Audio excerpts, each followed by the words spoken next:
ఒక అమ్మాయికి ఒక హస్బెండ్ ఇంకా 3 పిల్లలు ఉంటారు. అయితే ఒకరోజు అమ్మ బయటికి వెళ్ళింది. అయితే వాళ్ళు వాళ్ళ నలుగురు వాళ్ళ నలుగురు ఏమనుకుర్రంటే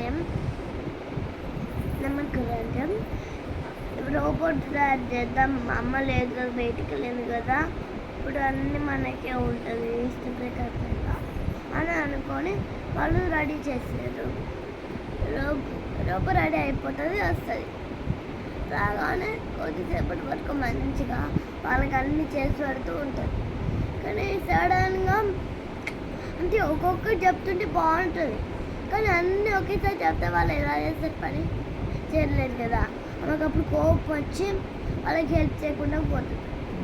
అయితే అప్పుడే వాళ్ళు ఏమనుకుంటారు అంటే భయపడుతుంది. అమ్మ